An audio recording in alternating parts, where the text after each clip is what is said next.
This is a horror game podcast. It is meant for mature audiences. It may contain adult language, violence, and sexual themes, as well as shocking revelations. Viewer discretion is advised.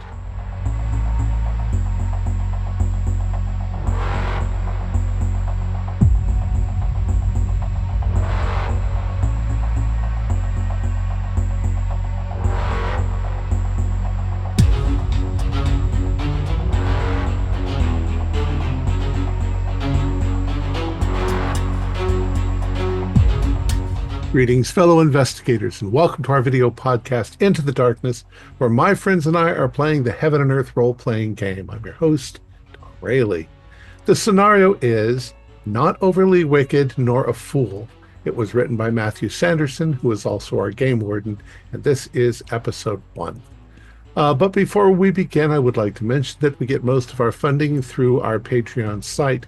Your generous support helps us to pay for our website, our club space, and everything that goes into our video production. It's your support that keeps us going, and we deeply appreciate it. So, that being said, let's begin our journey into the darkness. Matthew? Thank you very much, Tom. If imagine this was a film, the camera would open up with this lovely aerial shot of Potter's Lake, the lovely idyllic community about an hour southwest of Kansas City, where you have this lovely lake with this town kind of cuddled up against it on the eastern shore. And then there are woods which go around the north, the west, and the south. A couple of main roads into town, a couple of big local landmarks. I mean, there's the Air Force Base just outside of town. There's the Southie Paper Mill, immediately across it on the opposite side of the road, and St. Anselm's College, and a few other individual local buildings of interest. But our scenario takes place on the Wednesday, the 28th of May, 2003, where in the evening, on a road, one of the buildings just off the main thoroughfare, the main high street, well, Main Street, in fact, that's what I was looking for, in Potter's Lake, the local Ghost Hunter Society, the Potter's Lake Ghost Hunter Society, are meeting to discuss various different sightings of paranormal activities, to bring together people with like minds to discuss their experiences either here or elsewhere in the past. What all unites everyone here is, though, this is a place where everyone believes in the supernatural. And amongst you, you've got there's a couple of different tables set up where folks are talking and discussing such matters. And the folks here, our player characters, have met each other before over the course of the last few months that you've been here, but otherwise are relatively new in terms of being new to the community. You've probably been here up to you, between maybe about 6 months to a year. But we'll do a quick round of introductions so that folks know a little bit about you and anything you want to reveal about your own interest in ghosts and to where that may come from. You can share as much or as little as you wish. So just going around as you appear on the order on my screen, we'll start with Floyd. So tell us a little bit about yourself. My name is Floyd Donner. I'm an architect. I live here because my family came from this area, at least on my mother's side. But most of my life, I've lived in New York. I'm an architect. I'm pretty high up there as far as high-paid architects go. I was married. I had 2 kids that were adopted. There were my husband also was an architect, and things just, I don't know, our lives went like that. And we ended up getting a divorce. I got custody of the kids. He's off doing whatever he's doing. And I decided to move away from the big city to get out here. I got very interested in photography. I'm an architect, but I also amateur photographer. And I have spent a lot of my hobby time taking pictures around town, taking pictures of the beautiful nature and the forest and things like that. And I really wasn't into ghosts that much until I developed a few of my photographs, and they showed more than what I thought that I saw through the viewfinder. And I can't explain it. And since then, I've had a few more successes in doing that. So I'm really interested now in the parapsychology and trying to learn from you guys and your experience, and we'll see where that goes. It's a fun hobby, if anything, but it's also hella creepy, you know. That's about me. Hey, good stuff. Right, and next round, Mackenzie. I'm Mackenzie Keitel. Not much about me. I'm pretty much an average postal worker. I live off the inheritance that my grandma gave me a long time ago when she passed away. And she was wealthy enough to provide for my humble abode here in this nice, quiet town. At least that's what I thought before I was out in the woods behind my house one day and I saw what I thought was a group of reenactors of people, of Civil War people walking and traipsing through the woods. I didn't know of any Civil War battle that had taken place here, but then again, I didn't go to college. Um, but then I noticed that one of the lines of musketeers turned on me, leveled their rifles at me, and actually blasted me with a volley of gunfire, and I was hit. And at that moment, I realized those were no reenactors; they were actually phantoms of the past, and that's what interested me in the supernatural. Hey, good, good. And next round, we've got Adam. Hi there, I'm Adam Rigel. I'm also similar to Floyd. I'm from New York, from the New York area. Came all the way here. I'm a student now at St. Anselm's College. I'm studying law. I've uh, I've been all around. I say I'm from New York, but really I'm from all over. I love to travel. I've actually visited every continent on Earth, including Antarctica. My passion is water sports. I've sailed in the Mediterranean. I've scuba dived in the Bahamas. I've windsurfed on the Hawaiian Islands, and I've even got a fairly nice house over on Lake Road with a small sailboat that I like to take out on the lake from time to time. As far as my experience with the supernatural is concerned, there was a time where I had to take a buddy of mine to the hospital, to Memorial Hospital. And I was just walking around and I was passing the morgue and I heard a bicycle horn and I saw a clown in white face paint with a conical hat and he was pedaling a unicycle. And then the next thing I saw bodies of the dead that were sat upright on cold slabs and they were entrapped by this clown and all their heads and dead eyes they turned and they glared at me just seconds later and I've never been so scared in my life. But then after that, I joined the Potter's Lake Ghost Hunter Society and made a lot of good friends. And I'm trying to find out more about what I saw and about ghosts in general. Hey, good, good. Right. Next round, we've got Douglas. Yes, I'm Douglas Combs. I grew up in Colorado. It's not much that I like to talk about. I prefer to focus on what I'm doing now with my art, my painting, and this new fascination with ghosts as of recent. Everyone would have known me for quite some time as being the one with my arm in a cast, with my first encounter as it went. I was staying the night with my muse, Lydia, and I woke up to see a man in a baseball cap covered in blood holding a shotgun. And I tried to tackle him, but he wasn't there. And she doesn't really believe me. I would have thought myself mad if I hadn't met the Ghost Hunter Society. And now I've heard many other people's stories. I've seen more. And I want to figure out what's going on here. It does seem that there's plenty of mysteries around here because, I mean, ghosts have to linger around for a reason. There has to be something keeping the unfinished business going. And last but not least, David. So, kind of like Floyd, I'm a new arrival to the town. I've only been here for maybe 6 months or so. Coming from the big city, in this case, the West Coast and the Seattle scene. I don't talk too much about it, except that it was just getting to be kind of boring and too much work and too talking to too many people.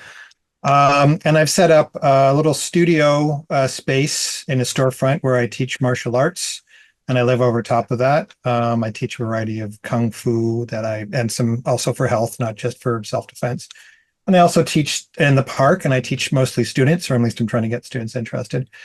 But that aside, I joined the Ghost Hunter Society because I went to the so-called greatest grocery store in town, Kaufman's, and had a terrible, terrible experience there. I went there and I just thought it was a bit creepy that people were so quiet while they were shopping there. And I grabbed some milk and some veggies, and they were just rancid and disgusting. And so I just said, oh, how can you guys even be selling this? So I went to the counter to talk to somebody, and all the people that I'd been observing just sort of shuttling around shopping very quietly were gone. So I thought, okay, well, I can see why this place would get empty.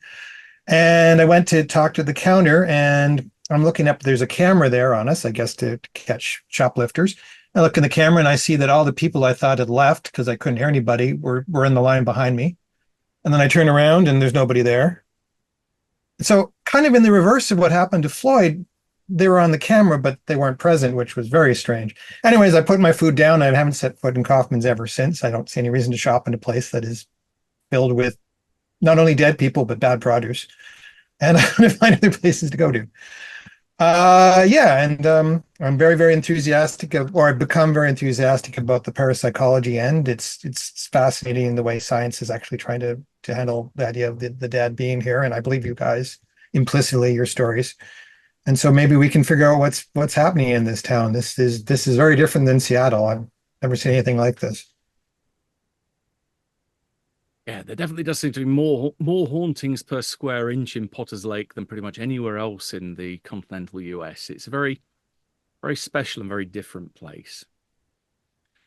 So, word on this Wednesday night gathering has been between a couple of folks. They've started almost like an internal rumor, but there's definitely whisperings going on about that people are trying to organize a ghost investigation over at the Hugent Farm, which is a place which is not too far from the Southie paper mill. It's to the north of the mill, where it's believed to be a haunted stop on the Underground Railroad back in the days of the Civil War. That they used to refer to it as the Ghost Line, because slaves that went along this line disappeared, and it's believed that the farm is haunted by all of the combination of all the slaves that went missing on the Ghost Line and the various Indians that were slain and their ancestors haunting the property. But 88-year-old Daniel Hugent, who lives there, has been very, let's say, a stick in the mud, very anti folks coming into the farm and trying to investigate. So people are saying, "Oh, well, I'm pretty sure if we get him something, it's his birthday coming up. If we kind of butter him up a bit, we can probably get access." And it started this kind of rumor that people are thinking maybe you've got access to the place more than you actually have. But as word is going around, maybe if you're looking around, you notice there is one face in the group which is missing, and that's your good friend Samuel Irvin, who's one of the founding members of the society and a good friend to all of you.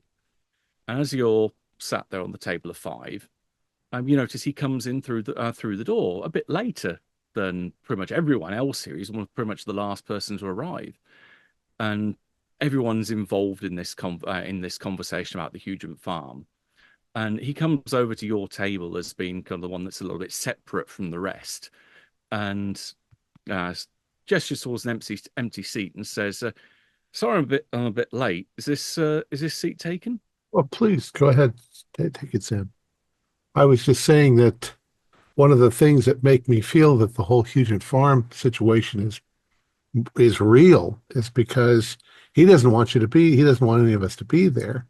I mean, if he was Mhm. just trying to get publicity or something, then he'd invite us Yeah, all in. it seems like fakers are more inclined to actually want people to come by, doesn't it? It's sort of, yeah, Yeah.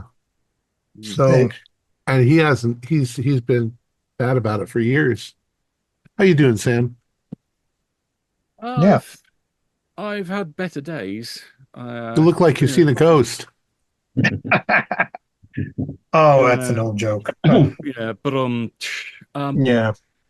not me as it happens. It's actually one of my students. Apparently has had an encounter and has come to me looking for some help. And as everyone else is wrapped up in stuff, I'm wondering if you guys might be able to help out with this. Uh, I I had a long conversation with one of my students this morning. Um, lovely, lovely girl. Alana Easton, her name is. She lives over on Cherry Street. Um, she's a literature student, but she's in my form group, and I think her parents are a little bit not old fashioned. They're probably a bit more modern than many other parents I would say around in this for the students these days that are completely closed minded. They've got no interest in anything that's beyond the physical. They're very much, oh, if it isn't anything to do with the news or the stock market, they're not interested. And they don't go to church. They don't believe in the prospect of life after death. But Alana's convinced that she's seen something last night. How old is she? Well, she's coming up to graduation. She's This is where I might have to call upon some details for those of you that are that reside on the correct side of the pond. I'm not totally familiar with how the US education system works, but I believe you graduate in either 16 or 18. 18. 18. 18. Okay, there we are. She is 18. Right. Oh, Yeah, so graduation is coming up on Friday, and it's a Wednesday now. And yeah, she's otherwise, as far as I was aware, was doing pretty well up until I'm not sure have any of you picked up on the news in the Daily Sentinel that's got broken over the last couple of days. no, what's going on? Uh, the next door family, the Masters family, the two kids, Chance Masters and Spike Masters, uh, both the kids have committed suicide. Oh my God. And Alana lives next door. Um, I mean, Chance and Spike were both in my form as well. So I've been looking after these kids for a few years now, and this was a little bit, say, of a shock to say the least. But I definitely never seen any indication that they were either stressed or that there was any kind of problem with them. But Did they leave a note or anything? no, I mean the reports have been fairly brief in the newspaper. Sheriff Bowman's been keeping quite a tight lid on some of the details out of respect for the Of parents. course. Of course. But from what I can tell, Spike was the first of the two brothers to go. That was consulting my notes. Second. That was on Sunday, so the Sunday just gone, Sunday the 25th. And again, I'm not sure on the details of how, but we know that he died in the house. And then last night, Chance, I think this was a bit more obvious for when the the local newshound Devin Sinclair turned up to find out what happened there. Found Chance had thrown himself out of his bedroom window face first down onto the driveway, and had turned himself into effectively pavement pizza. Jesus So Christ. his face obviously straight down onto concrete, neck broken, died instantly. But the body was out there long enough for them to get at least a photo or description that then made it into the paper before Bowman could put a lid on that. But yeah, So, Alana came to me sorry. this morning, So Spike died on Sunday and Chance died on what day? Tuesday, Okay. so the 27th. So yesterday. Yes. Yeah, it's Wednesday today. Okay. Jesus. No history or Like I said, no indication. They weren't the brightest kids in class, but they certainly weren't the dumbest. There was talk of, I think Spike had ambitions that he was going to be going off to medical school. Chance was a bit more down the scale. He was looking at doing music. I think he was part of an amateur rock group in the rock band in school. So yeah, the kind of's got aspirations of being like the next Bruce Springsteen or something. But again, none of them had displayed any concerns or worries or kind of warning signs that we as the teachers had noticed at all. well, I imagine they're going to have to do this pretty horrible investigation. I mean, were the parents abusing them, or I mean, what the hell? Again, no signs thereof. Did Alana see them as ghosts or something, or what happened? Well, Alana apparently was woken up in the middle of the night last night, so she says, by the sound that Chance was making, because their rooms were pretty much separated by just the driveways. So she looked out of her window and could see across into the next house and could see into Chance's room, and Right. saw Chance apparently banging his head, screaming, smashing his head into the wall before he threw himself out of the bed, out of his bedroom window uh, onto the empty driveway beneath. But she says that he wasn't alone in that room, that she saw someone else in the room with him. Mhm. Someone that she described as an older man, wearing what she thought would look like a straitjacket, and that this person was just staring intently at Chance before this guy apparently saw her. They locked eyes, and then he faded away he just A gestures around the ghost. room like a ghost. It's like a specter made of fog. But she's convinced and terrified that this thing saw her and is now coming for her. And she went to Well, her parents, and the parents simply won't believe her. So she well, came to me because she knows about my involvement with the society. I don't keep it a secret. we'll always obviously have to rule out the possibility that she just was traumatized or whatever. But if Yeah. true, that's very disturbing. Was Spike her age? Yeah, Uh, they were all the same age. They were all going to graduate together on Friday. oh, was Spike For and Chance twins? twins? Yes, yeah, they were. They were twins. And they weren't I mean, identical, but they were born together. yeah, right. Next door neighbors, though, they might have had a far closer relationship. I mean, I'm not saying it had to be boyfriend and girlfriend, but you know your neighbors. You grow up with your neighbors. You Mhm. Yeah, play yeah. together, and Yeah. yeah. So like Mackenzie said, trauma might play The a only factor into that. But the thing Well, that in yeah. sorry, go ahead. Well, I would have thought it was trauma induced if she'd seen ghosts of the boys, but the fact that this was an unknown character, and also his behavior is sort of makes me realize maybe why he killed himself, because there was something he was experiencing that was beyond his ability to handle, so he threw himself out the window. Although, of course, he was also probably traumatized by the loss of his brother. Does this town have an asylum? Like, who would be in? There is I actually. It's the I forget the name of it. Not the Hollyville Cemetery. Uh, the, the Peaceful Valley Sanitarium. Always have these terrible names. okay. Is it still So in operation? Yeah, it's had its heyday. It was more in active use back in the 50s, but the population, or at least the inmates or population, has gradually reduced. So it's Mhm. not as big as it used to be, but it still does have at least a handful of permanent residents. And is it So is it geographically close to these houses in any way that would make sense for It's them on to the be haunted by? it's on the outskirts of town. yeah. Cherry Street and neighboring Hyacinth Street, or parallel Hyacinth Street, they're pretty much the closest residential area to downtown that you can get.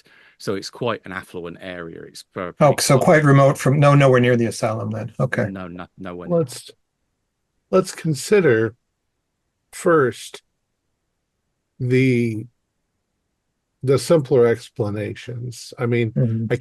I can't think of anything about seeing a person in the window other than possible trauma on the girl's part. Uh, the kid banging his head. I seem Mhm. to recall someone that I read about who had an aneurysm, and the pain was so excruciating they banged their head on the wall. They were taken by medical, for treatment. But if you don't know what's causing it and you just want it to stop, so he could have had an aneurysm, which could have been brought on by the trauma of his brother Yeah, dying. yeah, yeah. Um, but the ghost thing, that's weird. There's no reason for her to I've seen a make that guy stuff up. in a straitjacket. Well, I mean, even if we decide that it's trauma, we have to err on the side of it being real, because if there is a ghost that's driving people to kill themselves, we can't risk Well, this poor girl being threatened by it. trauma, I like any mental illness or drug use or anything, we believe it's a gateway for spirits. So, Mhm. people become susceptible to the dark forces when they are in trauma. So I agree with your if something's going to try and take over, that's a good spot to do it. I agree with your point though about the geography though. I think spirits are usually tied to the geographical location. So if this person is an asylum inmate, perhaps he lived at the house before, or else it wouldn't really make sense that he was just Right. wandering around the neighborhood. We could easily check that. We could check records and try to Hmm. find out who Okay. the previous owners of the house were, Previous owners, and if they as were well as committed. people that were committed. Yeah. The thing is, I don't know how far we can get with either family, because at this point the police are going to be involved for at least a little while Well, until I think we should at least try to talk. I would like to try to talk to Elena. I mean, Mhm. maybe they're saying that the worst that could happen is we could be told no, but possibly we could talk to her and she might have some details that maybe that are beyond what Samuel has told us. Um, Sam, can you arrange an interview without having to notify the parents? Well, given that graduation is coming up so soon, it's not as if I've got classes that I can talk to her in now. It's well, Mhm. kind of we're on all hands on deck getting ready for the preparations over at the school. Has she Um, volunteered for any groups preparing for the graduation? no, she's been quite quiet, but it's it's going to be sticking out a bit like a sore thumb for me to be able to go and talk to her. That's partly why I'm asking for help from you guys, because yeah. a my hands are going to be tied very much with the school, but also that I I just feel that there's almost a bit like a conflict of interest here, that I'm kind of her teacher, Right. but Can you pass along something like, to the extent that we could meet her after class at a nearby coffee shop or something like that? She might have a little bit of time to herself before having to go home. Is that something you could pass along to her? I mean I can drop her a note, or Yeah. drop Drop something her a note. through the door. Tell Well, her, tell besides her, that, we could do some investigation without her cooperation. I happen to be familiar with the way law enforcement tends to do things. I don't know the locals here, but saying something's a suicide is really the easy ticket for them to skip their Not job. investigate. Yeah. Yeah. I want to know how Spike died, because falling out of a window, I was able to break my arm because something fooled me. Um, if we could talk to the coroner or something and figure out what Spike actually did to kill himself, then it In might get addition us to resolved. that, I don't know if this is possible, but I would like to have a chance to look around maybe the master's family house. I know it's a sensitive time, but the worst that could happen is they could tell us no. Right. Because if they would give us access and we could look around, especially in Chance's room where he jumped, there might be a clue or something. And Even just realize that we marks could on the be wall. dealing with something very malevolent. So Hmm. be on your guard. Um, wow, that's horrible. Yeah. Right now, it's just graduation. Could you imagine going your whole life going to school and waiting for your graduation and then jumping out a window just a couple of days before? Fuck.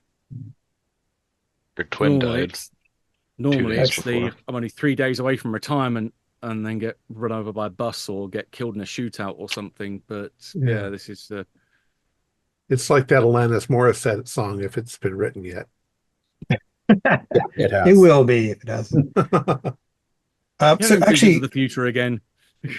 so what time of the day is it again, Matt? Because I'm trying to figure out what our timetable for helping this person is. It's the evening because you meet on the Wednesday. You meet on the Wednesday evening, so it's about So we 8 o'clock now.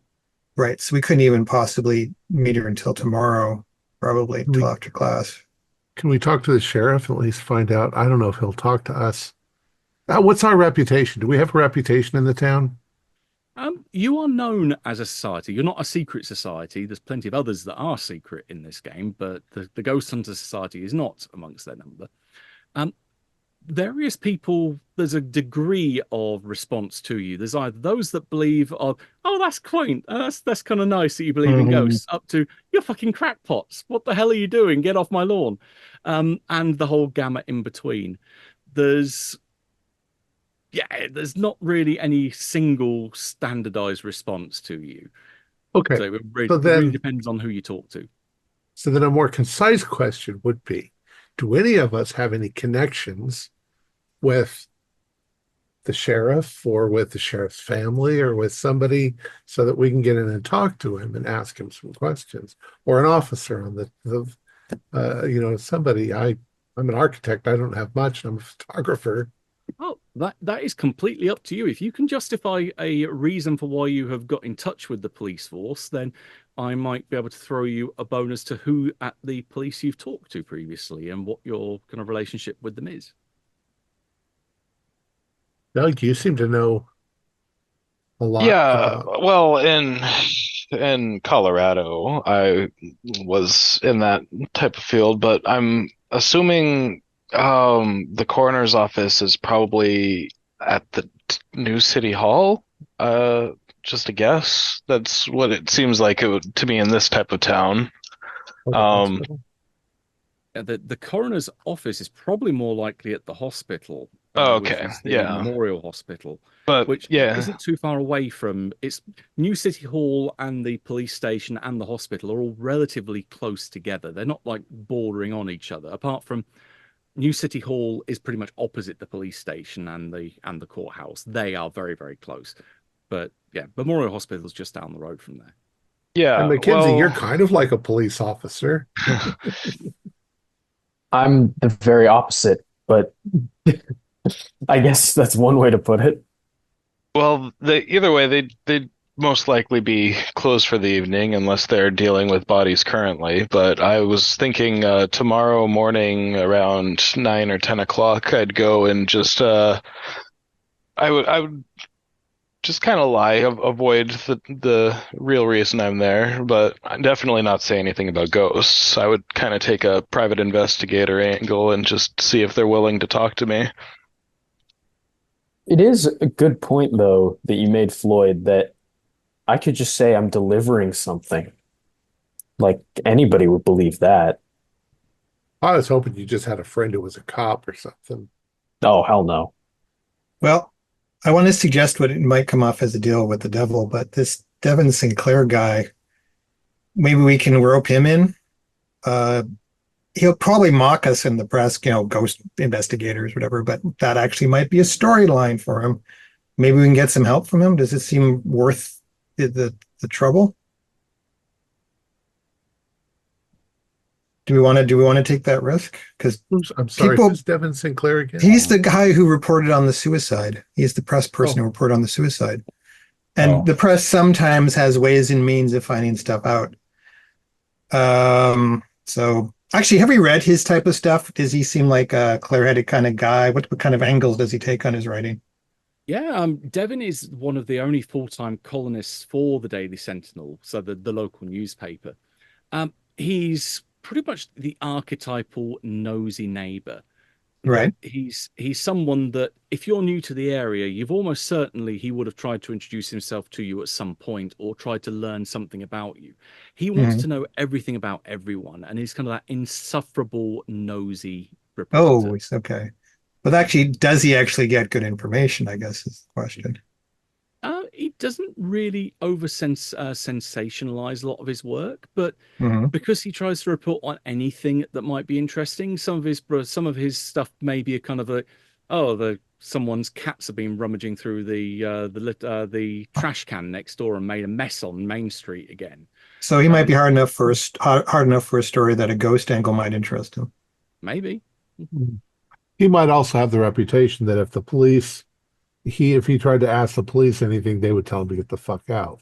But unless he's got his own set of context that he's got. Yeah, okay. Sorry, go ahead. I suppose we can just approach with honesty and tell, the sheriff or the detective or whatever, just who we are and what we do, and there is something very strange, and see if he'll at least tell us how Spike died. Okay. He died the in the honest house, angle's but good. that's all they said is that he died in the house. They're not going to tell us anything about investigating the parents, at least not yet. That might be very sensitive to. Should we what they stick did. together as a group of 5, or should we maybe kind of split up and like 3 of us go one way, 2 of us go another way, maybe to save some time? Yeah, we've all got things that we We need got to do. flip I can phones. take some photographs. Yeah, you should photograph the house. Maybe there's something about the pictures that might be worth Well, it. Doug, did you say you wanted to go to the house? Who wanted to go to the house? Tonight? No, tomorrow. Tomorrow. I'm sorry, I lost track of what everybody was saying. I'll go with whoever wants to go to the house tomorrow and just take some photographs. Yeah, I was planning on going to the coroner's office early in the morning, probably alone. It was my idea to go to the house, and I'm actually pretty good at talking to people and convincing people. Okay. Well, you're a law student, I've been told that I'm a proud person, so you can lie and talk through your teeth and I don't think I have to lie. No, I don't think you have to lie. It's usually not the good way to go. I'll go with you. I'll go with you and take some photographs. Okay. But we should all meet with the girl tomorrow after class, though, for sure. We need to talk to her. And make sure that they know that we're not reporters, because if they think we're reporters. Well, she's got no classes because, say, graduation's only a couple of days away. So all of her exams have all been and gone now. So she's pretty much a free lady. Okay. When would she check her notes or whatever? So when could we set up a meeting? This is again your dear friend Samuel speaking. The best thing I can really do is I can just put a note through a letterbox under her door, and hope when she wakes up that she sees it. And then if she's able to get out of the house, then maybe she might be able to meet us at one of the local coffee shops. I mean, the Belloc Diner's quite popular with students, so we can probably... Okay, well, why not maybe oh no, Mackenzie, you're working probably during the day. I was about to say one or two of us could wait in the coffee shop on the odd chance she's able to make it free. You could send her an email. Oh, that email thing. Yeah, of course. Right. Okay, yeah, we could do the email thing for a while. Yeah. It's gonna put us out of business. God damn I know. CompuServe. I think it's CompuServe or American Online. AOL. Yes. Okay, well, if you could send her an email and give her our official email. We probably have one. We probably have a website or something. We'll check it as soon as we know she's ready to meet. We'll meet her at this diner. Yeah, one of you guys knows the arcane arts of HTML scripting and has been able to put together a very basic website. Yeah. Got little ghosts that fly around the page and terrible music. The ghost follows your cursor around. Oh, It's really yes, cool. exactly. Yeah, yeah. Oh, God, I hate that. The height of technology at this time. We're in 2020. I met my husband online in 1996. Well, I also wanted to check previous residents as well, so I might do that if I have time. Again, that would probably be involved. That would probably involve a trip to the infamous new city hall. So you'd be probably waiting for them to open in the morning and then go and have a wander around in there. All right. Other than that, did anybody see that cool new movie that was out this week?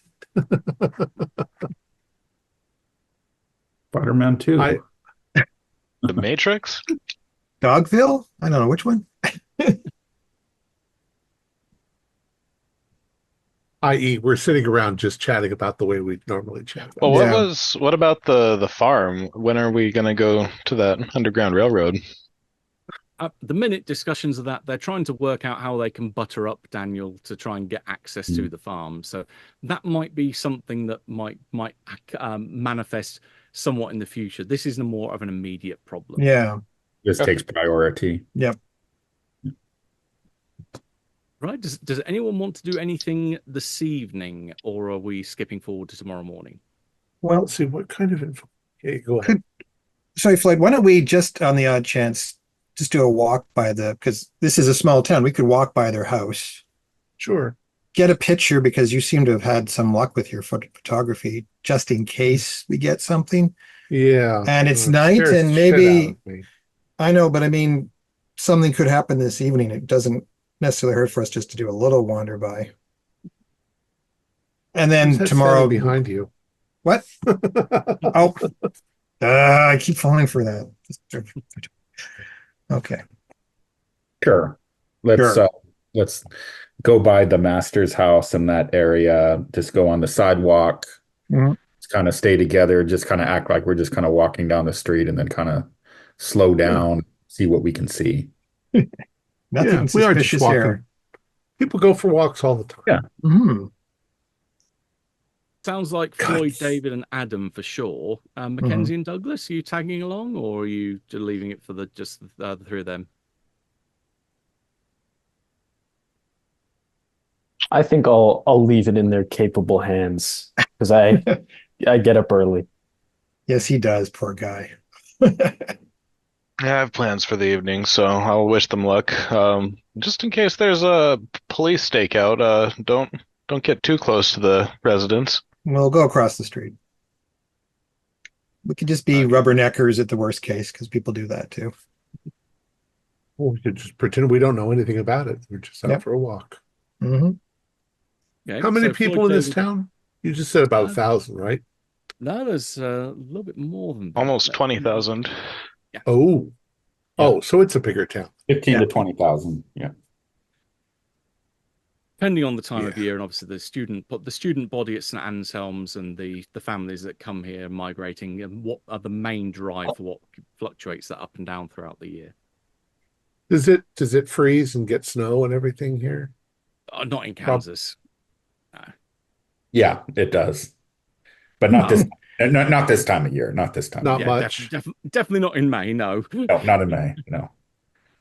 Well, the reason why I asked is I was going to say there's a lot of places where they get a lot of snow in the winter, and so the population does this because everybody moves to their summer house. Mhm. when they're This is winter. middle America. It's not the north, it's not the south, it's in the middle. Right. Very much All in the right. middle. Yeah. Now, there's Douglas said an interesting thing there. He said, "You've got plans for this evening. What? Well, we'll do a cut scene and go over to Douglas. What do you plan on doing for the evening?" Oh, I'm gonna go see a movie with the girl I'm interested in that won't quite commit. Hmm. Okay, so you're going over to the Aurora, the Aurora Motel on the outskirts of town, picking up Lydia, and Yeah. then heading off to go to the movies.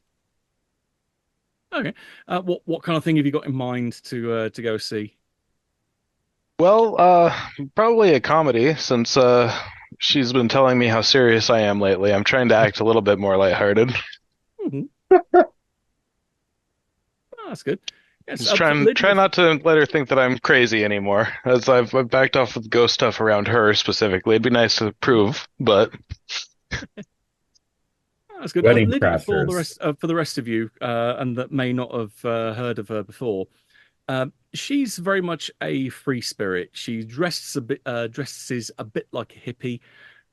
She's got little paint flecks in her clothing, usually seen with a paintbrush kind of tucked behind one ear. Very much again has that kind of artist aesthetic. You see her occasionally set up with an easel, either down by Trice Park or down by the lake. And yeah, she's been definitely has been in the town as long as you have anyway, probably longer, but definitely seems to be a known resident. Is Yeah, she you're into the ghost angle with like the rest of us, or she's much more realistic? Nope. Okay. nah, she she, seems a she bit more of a tries to skeptic. humor me, but Okay. she's not a believer. Mhm. That's why you're not getting anywhere with her, Yeah, probably. I don't think your prospects are good long term with I that one. I wasn't either until, well, either way. Yeah, not our business. Yeah. Right. You say as you're going back down, you end up going back out to the Aurora and then go back downtown to get to the theatre. You pass by the Belloc Diner, which I mentioned beforehand. It's this lovely 1950s recreation diner. It only I will get my tongue in gear.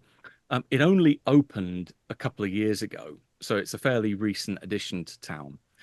It's even got a Cadillac on the roof of the place. It's got lots of interior design that they spent a lot on going authentic 50s recreation. So as you go by, you can hear the place is pretty much buzzing. That's very popular with students, so they're here all hours of the day and night. You can even see the owner inside. He's this guy that almost has this kind of Mona Lisa smile about him. That when he smiles, he has this unnerving feeling. It kind of makes you feel at ease, but something underneath it just doesn't seem quite right. Always wears a carnation in his lapel of his jacket as well. You can see him buzzing around the place throughout all hours of the day and night.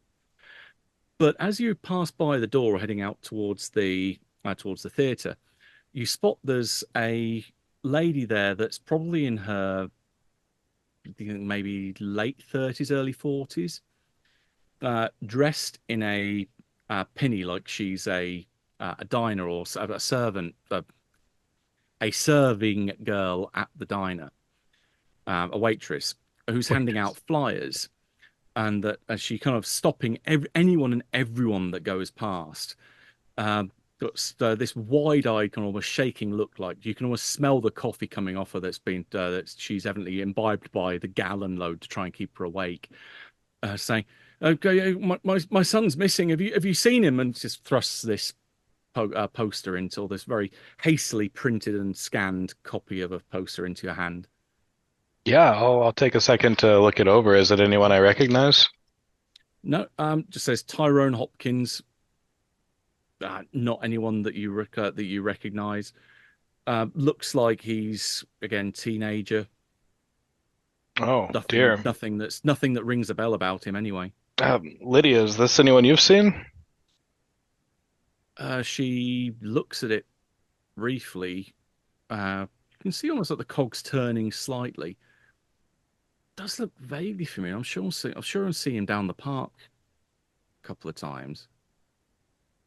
I'm terribly sorry, ma'am. If yeah, I'll keep an eye out if I happen to find him. No, I mean he's been missing now for a few days. I mean he's a good boy. He doesn't just disappear. He's been missing since last Friday. It, terrible. I'm so sorry. Like she immediately, as you're not able to help, she's immediately turning her attention to the next person that she hopes might be able to help, and is saying, "Have you seen my son?" And he's passing out more flyers.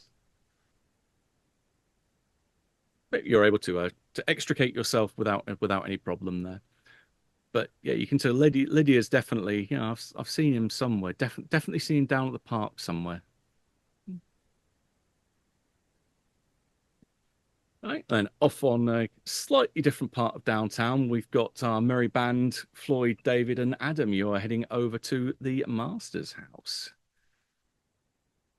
So Cherry Street, it's this lovely, as per the name suggests, lined with cherry trees. Yeah.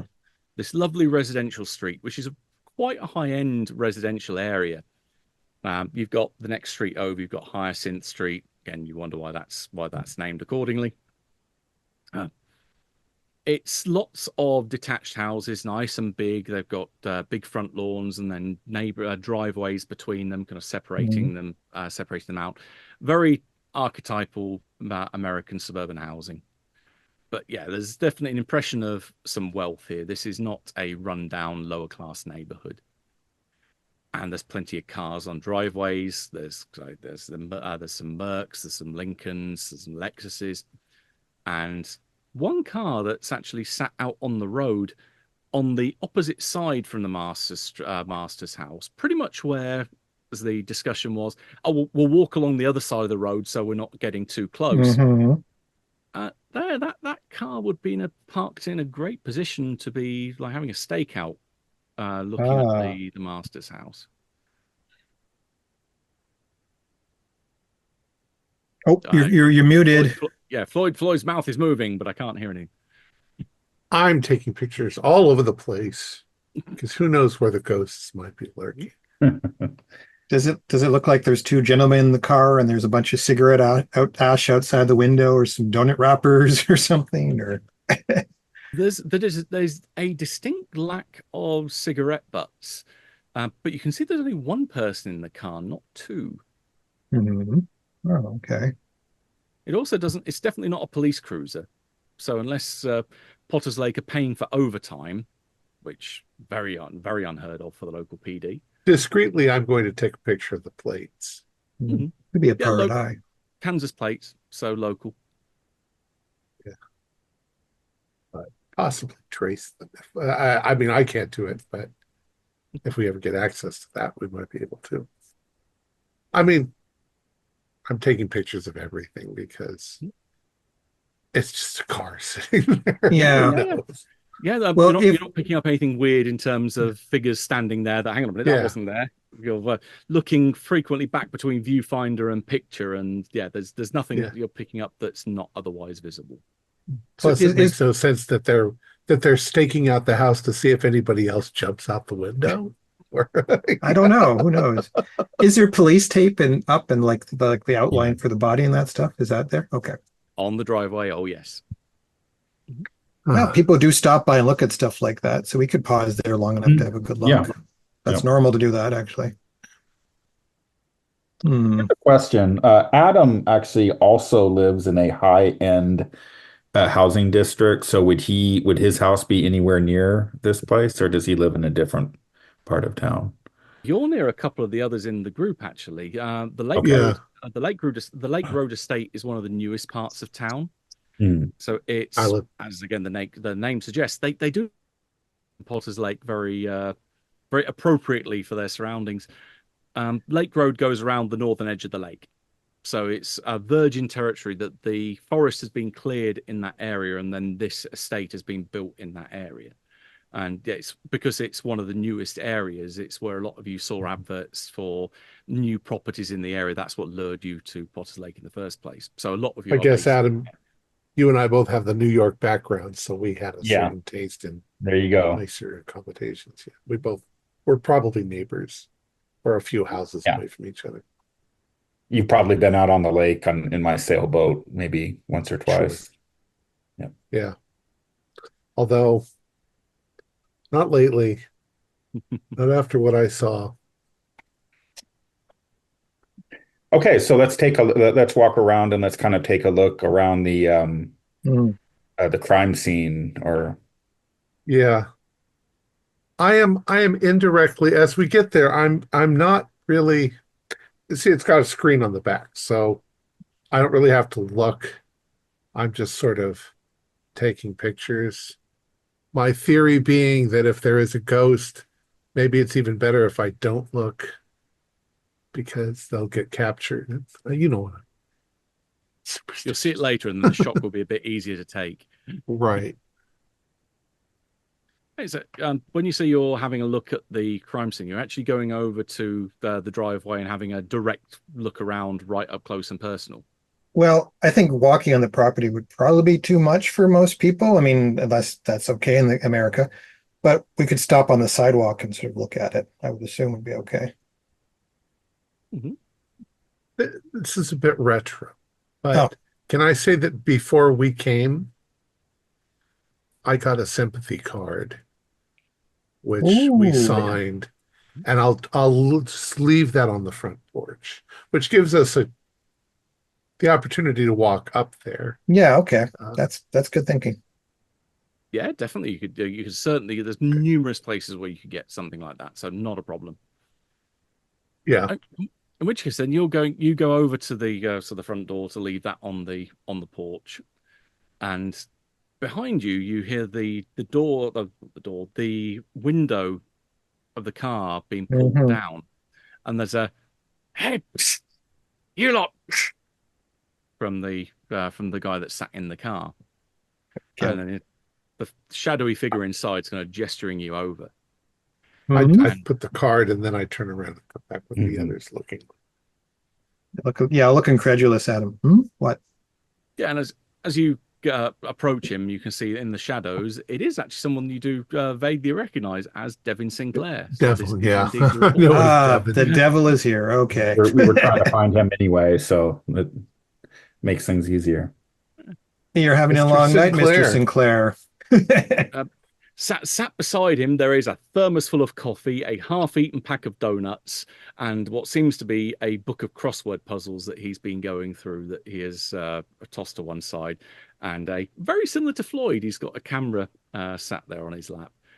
Yeah, I was sort of interested in what was going on over there. I mean, we've had such two deaths in such a close proximity. I'm making sure that Hmm. nothing happens to the poor parents, and that and he kind of pointedly looks at the three of you that no other folks come here along and kind of disturb them. What brings you along?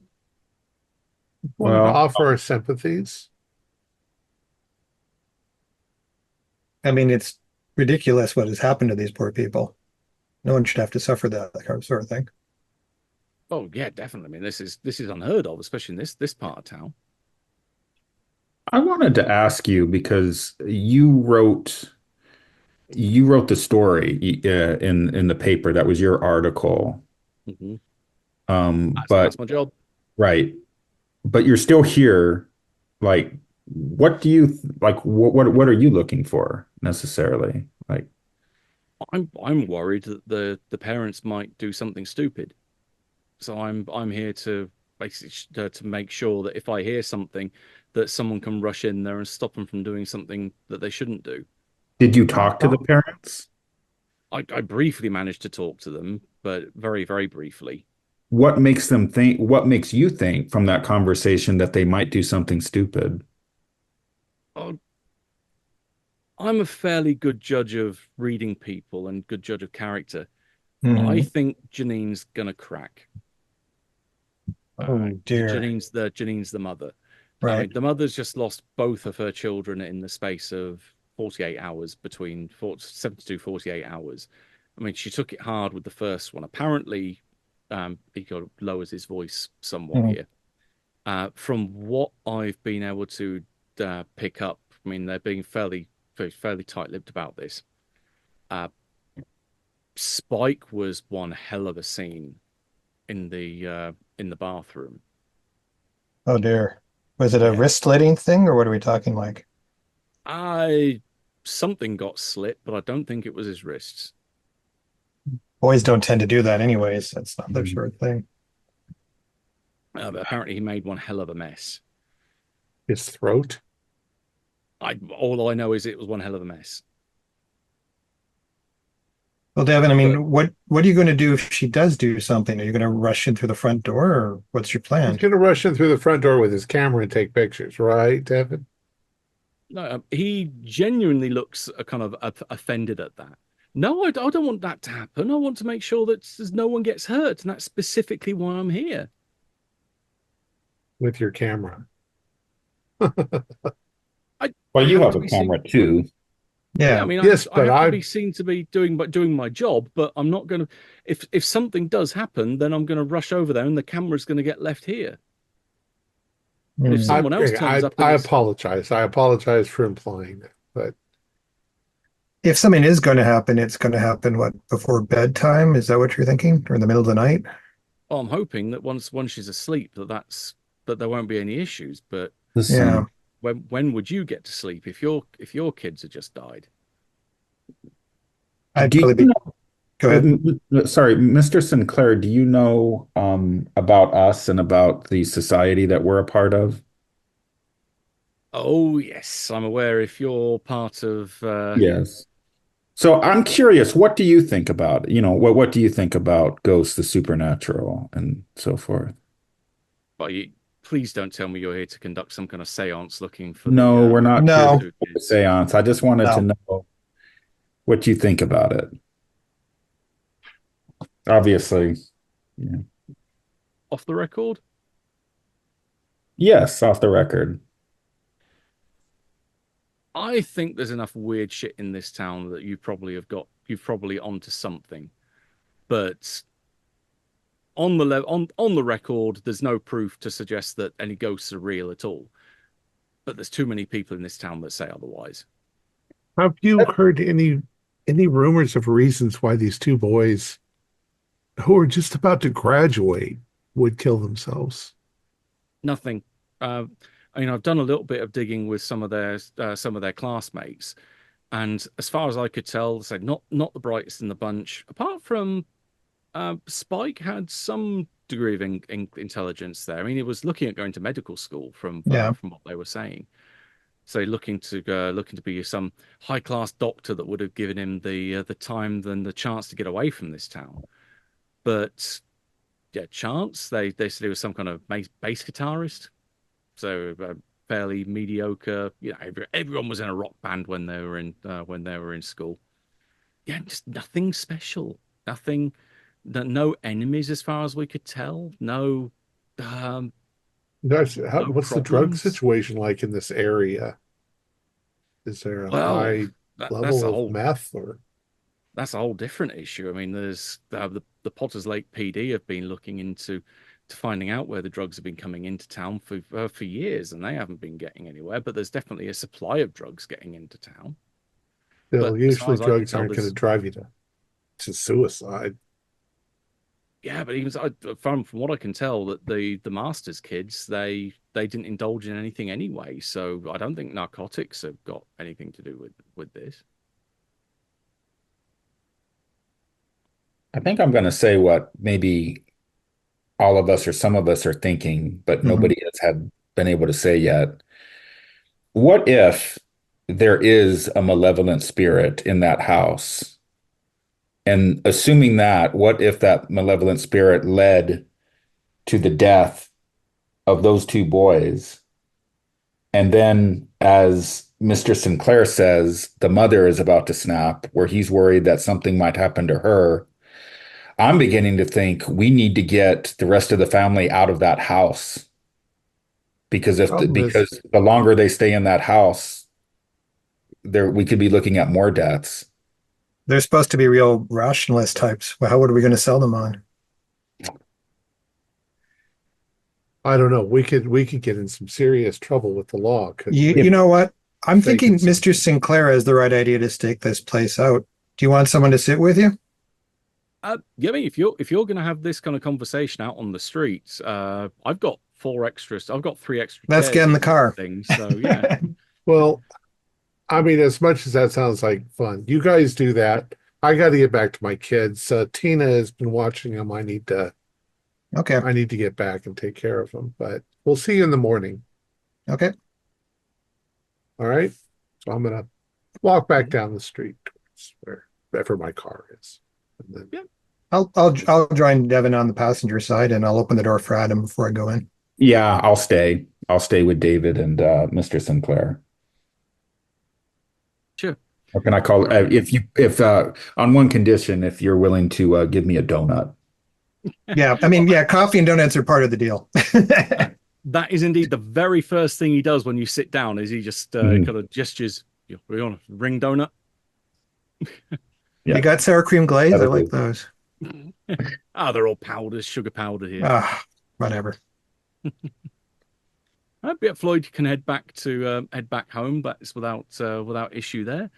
And yeah. Well, David and Adam, I'm just gonna say I'm gonna go get back home. I'm gonna pay Tina. I'll kiss my kids goodnight. They're probably in bed already. And then I'm gonna go to my dark room mhm, and get to work Mhm. on the photos and see what I can find. gotcha. Yep, the photos that you all took outside of the house show nothing unusual in them at all. There's no shadowy figures. There's no orbs of light. There's no distortions in any part in like the windows. It seems very normal. There's everything is mundane in all the photos that you've taken, which you can read as either crap, I didn't find anything, or phew, there's nothing weird going on. That's Yeah. there are two ways you could read it. And then I'll go to bed. Gotcha. All right. So, David, Adam, are you planning on staying up all night, or are you going to take it in shifts? What's your Well, yeah, plan here? we're going to say, hey, now there's three of us. Some people can sleep a little Yeah. bit so they don't get totally ragged out. I I guess I'm in the back seat. Maybe I grab about 2, 3 hours and then somebody wake me up and then we can switch. Yep. If we have two people awake and one person sleeping, then we can, yeah, sounds good. And while we're talking with Devin, we'll ask him, if he knows about how long they've lived in the house, because from our experience, if there's evil spirits, it's usually something from past. And also, does he have any way of looking into the history of the house through his connections? Would he have like a Well, thing to look at? I know folks down at City Hall. I can get the records pulled up fairly easily. Although That could be very helpful. Get some names, previous owners. yeah, admit I don't particularly like going to New City Hall if I can help it. That place is something else. But Really, what happens when you go there? Is it they just uh, mean, or have you ever been in there? I've The never had a night reason to before. go. Right. Um, let's say take a length of twine to help you find your way out, or a trail of breadcrumbs. Oh, It's a bit of a maze in there, and we're gonna have to it's bring Floyd then. He knows his way around buildings. I'm sure he can figure it out. yeah, it's not the easiest place to navigate, and the place gives me the creeps. But Well, if you do give us some help on this front, scratch your back type of thing. yeah, no, thanks. I'll very much bank that if anything comes up. I can hit them up. That'll obviously be in the morning. Mhm. But as far as I'm aware, the Masters family have lived here for the last 20 odd years. They've 20 been odd years. the kids were born and raised in Potter's Lake. Well, I So mean, go ahead, sir. so Samuel told us about Elena Easton. Does Mr. St. Clair, did you talk to Elena Easton? He looks genuinely kind of interested when you say the name. No, who's this? Well, she's the next door neighbor and she saw something. She was apparently a witness to the second death, which would have been Chance's death. And I'm wondering, yeah, she'd be a good person to talk to. We wanted to talk to her ourselves. And she believes that she saw a ghost in Chance's room. Hence our appearance. Yes. Right. Oh, but that sounds a lot more palatable than turning up to try and talk with the spirits of the dead on the driveway. Yeah, That's why I was going on about there being a malevolent ghost in the house. yeah. Uh, Yeah, no, I can kind of see where you're coming from.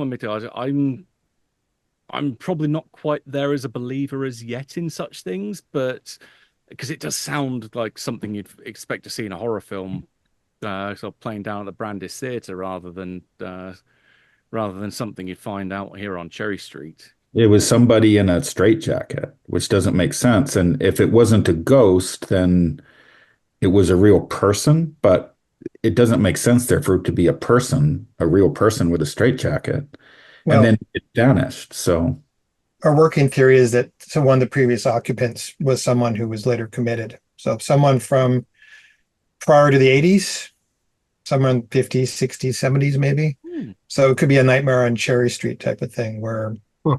some really bad person lived there. And if you might find out some interest when you go to New City Hall. That's what we're hoping. You can see he does actually pick up his crossword puzzle, and in the margins he's writing things like straight jacket, um, asylum, except madman. Da, da, da. He's making notes. Hmm. But yeah, no, this is the first I've heard of this. Obviously, I honestly can't remember anything about anyone on this street getting committed anytime. So it's definitely not anything that's kind of stuck Well, in the mind of this reporter. well, my guess would, if anything happened, would have been the heyday of the asylum. Back when they were doing some more disreputable things, I suspect too. The 50s was a bad time for mental health in this country. Oh yeah, Lobotomy a go-go, I think, was a thing. look back when electroshock was all the rage, and Mm-hmm. lobotomies with ice picks were Mm-hmm. very common. Yeah, Ugh. Yeah, great time to be alive. So, Devin, have you had any stories you didn't report on because you didn't think the your audience would take it? We're always interested in learning about anything you might have picked up. I think the only thing that he does start to go on, probably this will take a little while for him to talk about. Apparently, he is convinced that there is a little bit of rivalry between two of the local townsfolk.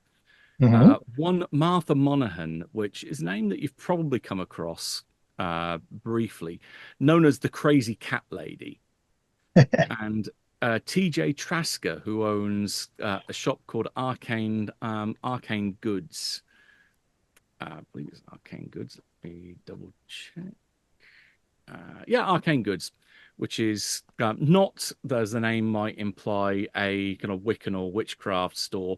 It's actually to deal with resale of collectibles. Oh, So almost like a bric-a-brac and old school. I'm trying to think in the UK we might call it something like Forbidden Planet, but so you somewhere could where buy it's old magazines or something like yeah, that, or yeah, okay. old magazines, kind of sci-fi books or collectible toys. So lots of Transformers and other such things, or maybe old video game and this era game cartridges that you would be able to Mhm. plug into your console. Atari or something like that, Yeah, probably. How all would a that. crazy cat lady and a collectible? This is probably how we stay awake, is talking about like this kind of nonsense. Why would they be rivals with each other? Their fields of interest don't really overlap. I mean, Apparently, TJ doesn't allow Martha and her cats into his store, and apparently Martha is very adamant about trying to destroy all these garden gnomes that have been popping up around town, but that Trasker is interested in buying them. So she's going around smashing them, and he's wanting to buy them. is he paying good money for these garden gnomes? I don't know. That would be down to him. He's being very tight-lipped. It's almost like, oh, this is not patient confidentiality, but this is very much a business transaction, and you don't have to know the ins and outs of how I do my business. He's very arrogant in that sense. Mhm. Yeah, okay. Now I can see why they might have something going on there. Actually, Yeah, I look at the neighborhood now. Do I see any garden gnomes? oh, definitely none around here. No, Oh, okay. this is a very nice, respectable area. Hmm.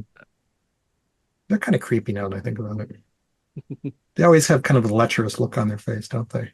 Oh yes. Yeah. Yeah, otherwise, the nice thing to report for you two is there is no sudden noise like screaming coming from the master's house. No lights or fires break out, no gunshots, nothing at all out of the ordinary happens throughout the night. So, on one hand, it's a bit of a boring evening, but at least nothing disturbing happens. And also, the house next door, the Eastern house, is pretty much dark after about 9 o'clock. There's lights downstairs, and you can probably see there's a glow of a TV playing in the living room. that gets turned off about 9 or 10, and then see people go upstairs and the lights all go out. So it seems like a nice quiet evening. And because you're taking it in shifts, you're not overly tired when the sun rolls around the next morning. Okay. So we can skip forward to the morning. So did folks want to meet up in a particular place, or what? How did you want to There's probably a proceed? diner where we tend to meet, have breakfast. Yep. Yep. Sounds good. We can make our Yeah. plans for the day. So how was your guys' stakeout with Devin? Oh, it was interesting. I learned about the garden gnome conspiracy. That was intriguing. He seems like he might actually be okay for a reporter. I mean, maybe he'll disappoint us, but he seems earnest in not wanting to see people get hurt, which is a point in his favor. Well, part of his art form is to make you feel comfortable while he stabs you in the back by writing down everything that you've Well, written I've and asked him to do something for us, and if he comes through, then that he might still turn out to be somebody we can work with occasionally. Don't He's let the good. vampire in, David. I actually unless you want to be a vampire. Yeah, he I would trust him. He be. gave me a donut and coffee, so Yeah, he he's would all be. right. He's okay in my book. He would be a good You're easy to person to buy. cultivate. Yeah. He's also told us about the new city hall. I didn't know that it was such a nightmare to navigate. I heard Floyd, have you? about that too. Oh, you have? Okay. So I was thinking as an I architect, you might have a perspective on that because you're I supposed to haven't make been there, buildings. but yeah, I've heard that they fit as much in there as they can, and there's a couple departments when it's like you got to go up the stairs and down the hall and turn the corner and up more stairs and down the stairs. Well, haven't you guys even gone by it from the outside? It has gargoyles. It's Yeah, like they used an gothic. old neoclassic Gothic look to it. Uh, you know, classically, the reason why banks and buildings like that have those Mhm. ridiculous exteriors, it Mhm. it psychologically tells you this is a stable foundation, and if you put your money or your trust in them, they're not going anywhere. So I got the pillars and stuff, of So course. so it's all Like psychological. site game. So Well, what is City Hall trying to say with the gargoyles? Be scared, be afraid? What do they want? Keep Well, away the this evil is spirits, I guess. Uh, this is something actually that being an architect, you're in the right profession to know maybe a little bit about the background of that building. Um, that there was a relatively famous architect by the name of Merrill Swindon, who was commissioned to build that structure a good few years ago now. This is going back about 10 years plus. She committed suicide 3 months after construction began in her room at the Carlton Hotel, otherwise known as the Bloody Carlton to those of you those of you in the Ghost Hunter Society, slitting her wrist over the blueprints. Those blueprints were so confusing and so messed up and distorted that it's almost like La Sagrada Familia in Barcelona, that no one's really been able to finish it since then. So they've hired numerous different architects to try and finish this building, and it is such a mishmash of different styles and say part Gothic cathedral, part almost like regular towered church, combined with civic interior office building. It's a weird hybrid mashup of a building. very Because when postmodern. architects go nuts, Mhm. you know, you we guys are play with fragile. Yeah. we play with too many Legos when we're kids Yeah. and try to figure out how effed up we can get the thing. Yeah, she was a nut job, I think. Also a suicide. That's lots of suicides in this town. I came to this town to relax. I'm beginning to wonder It's if I picked it's properly. it's a gorgeous, beautiful town. But And why all the stress? well, maybe there's a philosophy to that. Maybe when things are too good, all that you're left with is the weird shit that's in your brain, and Oh. it magnifies it. I don't know. I don't know. There was a time when I was so depressed, but it was because of my marriage situation. But I think living here has actually been really, really a good thing, despite the fact that The lake. Uh, The lake? well, I mean, I've told you I've taken some weird fucking pictures. Yeah, yeah, yeah, And yeah. that lake, there's something. What have you shown us pictures of the lake that you haven't told us about? Like, what are we talking I've about never here? shown anybody those pictures. It's You know, nah. Well, okay. I mean, when you're ready, obviously, but I mean, now you got me worried. I'd never even thought of the lake as being anything but a pleasant. Well, I don't I've know what it means, and if I until I know what it means, I mean, I've gone out on the lake with Adam, and Mhm. I live by the lake. I'm out on yeah, the water all the time. But here's something I never told you. I was on the lake with my friend Flick, and we had a strange accident that ended up sending him to the hospital. It was just like there was a sudden powerful change in the wind direction, and then a boom ended up knocking him out cold, a blow to the head. So then I took him to the hospital, but that's the same day that I saw the clown that I told you about on the unicycle, and I saw all of the people with the dead eyes glaring. And I'm wondering if that shift in the wind, if that was something natural or if that was something supernatural, if maybe there was a ghost, because then you tell me about the pictures you took. So maybe there is something more going on in that lake. Hmm. maybe. Hey, have we ever laid out the dates that we've had our word experiences and ever noticed any kind of common pattern? The correlation. But between the five of you, there's no. It's not like they align to particular Okay, constellations good. appearing in the Okay, sky yeah, or all particular right. religious holidays Yeah, or okay, no. There's no apparent good. pattern. Okay. We probably did check just in case, but all right. All right. Well, I do have pictures, and I can show them to you. Please do. It's the reason why I got involved in the first place. But I was just sitting on the little jetty that said that Mhm. the one that's outside my house that jets out into the lake, Mhm. taking pictures, looking at the water with the sparkles of the light on the water, and Mhm. that that lake is What? Jesus Christ, it's full of dead children. What? Did you, did your pictures show this? Oh yeah, Dead one of children. them one of them damn near one of them came out of the water at me, and I haven't been able to sit on that jetty and stick my feet in the water since then, and I won't go out on the boat. But I've got pictures.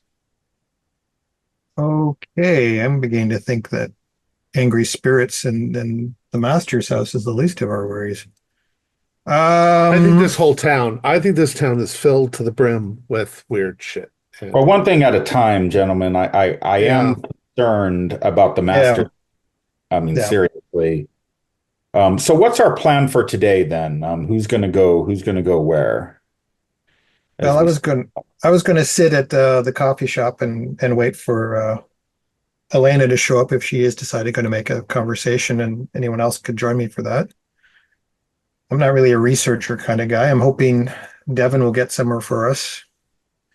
I mean, I was going to hit up City Hall, but it sounds like we got our friend doing that for Well, us. two birds and all that, or is it? No, that's not the right thing. Two arrows well, at the same target might do better. you guys talking about city hall. Now I'm kind of curious because Merrill Swindon. Um, I'll go with you to city hall. Yeah.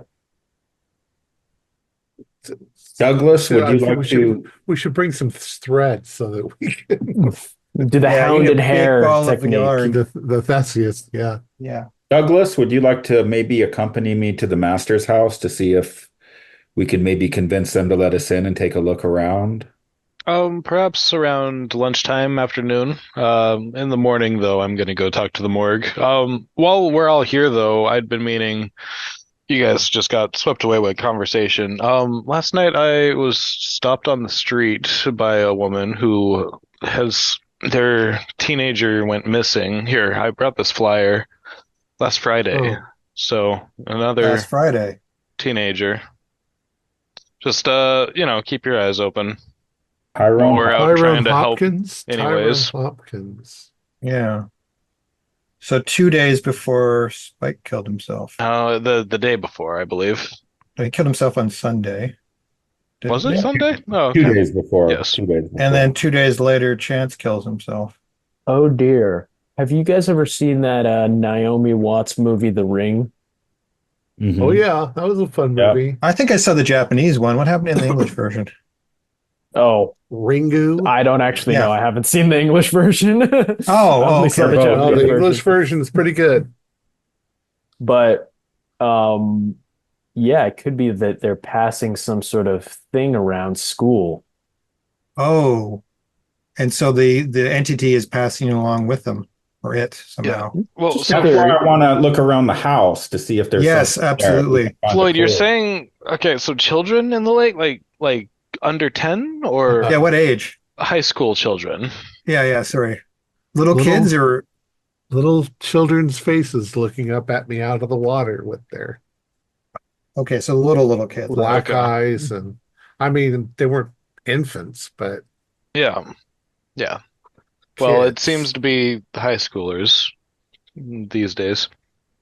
Maybe Tyrone knows these other kids and they stumbled across something and it's sort of eating its way along a chain.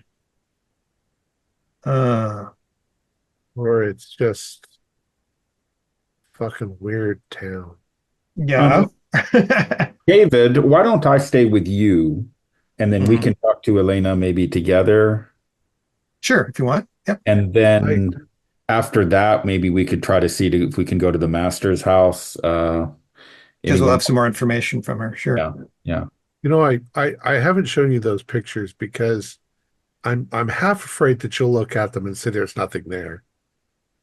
Well, that would only then suggest that your particular sensitivity allows you to see them on the picture. Or that I'm fucking Doesn't mean insane. you're crazy. Oh, I don't think so. I don't I'd think like to enough. see them myself. Sure, I'd let's look at like them. to see them. Don't forget, to me, it seems to work the other way when I think about it. Ghosts show up on cameras when they're not there, which doesn't make sense.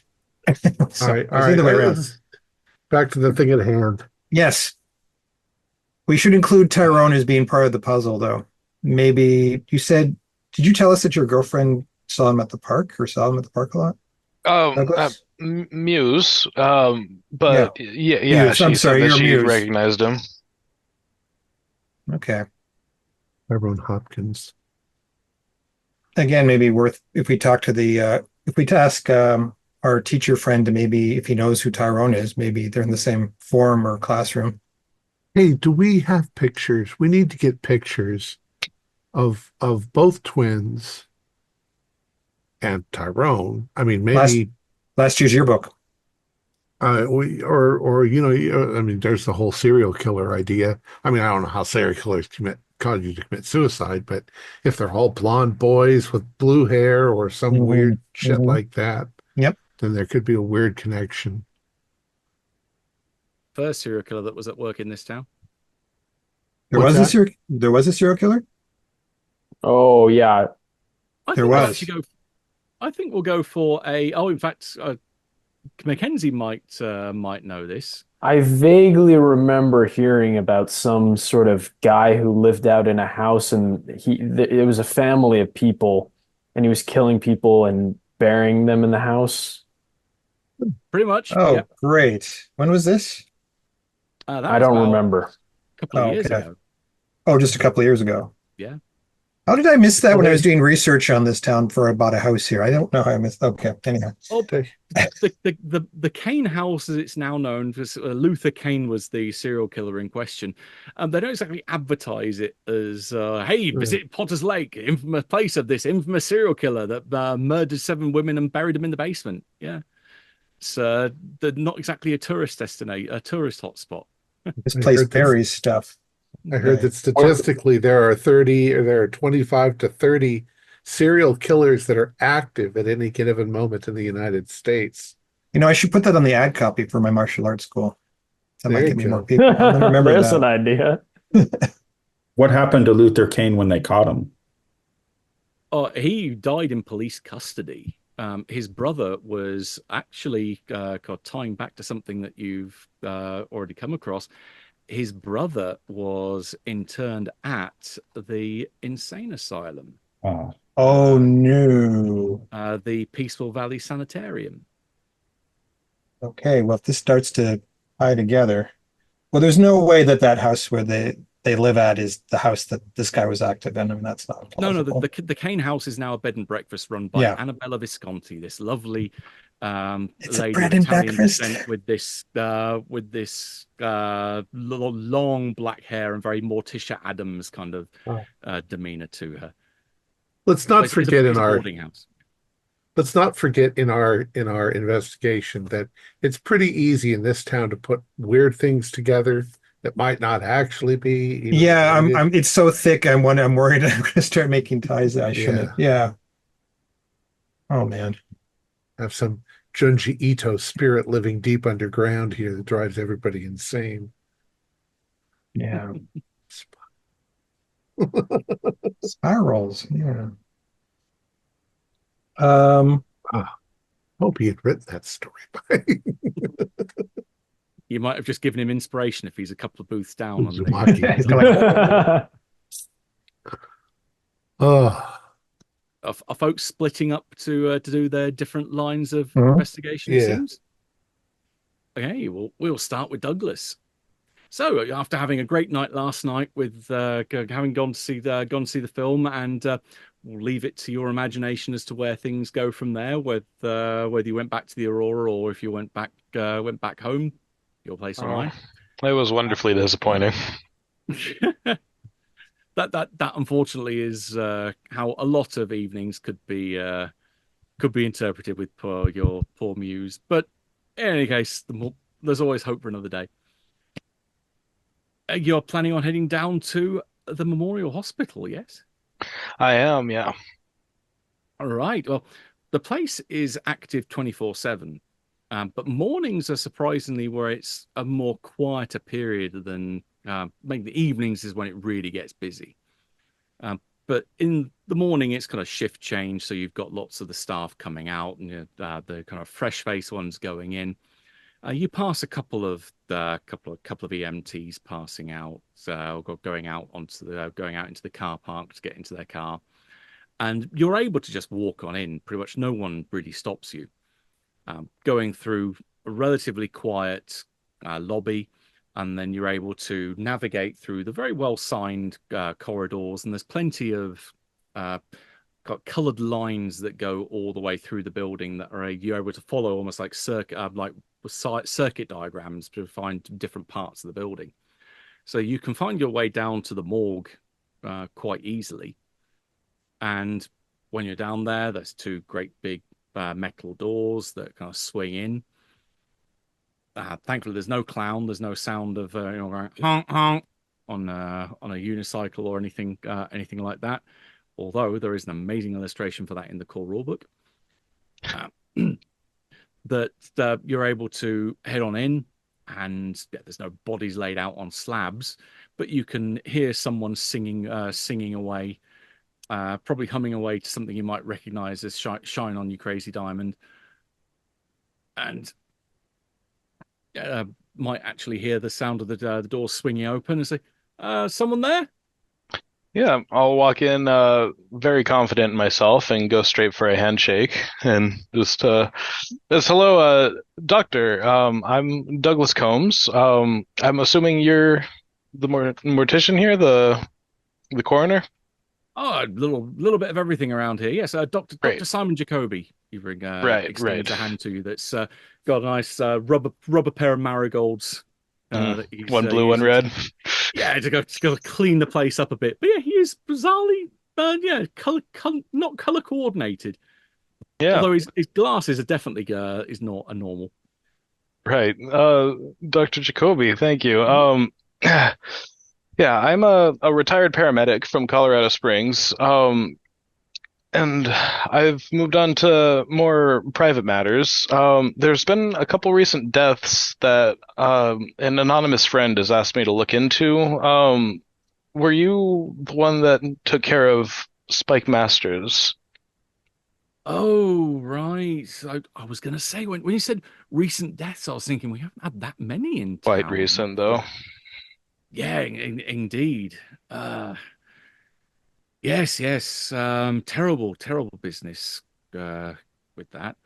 Um, I'm not too sure. I mean, he kind of almost looks around just to make sure that you're alone. I'm not sure. Sheriff Bowman was quite insistent on keeping this fairly quiet. I mean, you're not, this isn't Oh, some he kind of test. was. He's not some kind of testing me, is he, to make sure that I keep my mouth shut?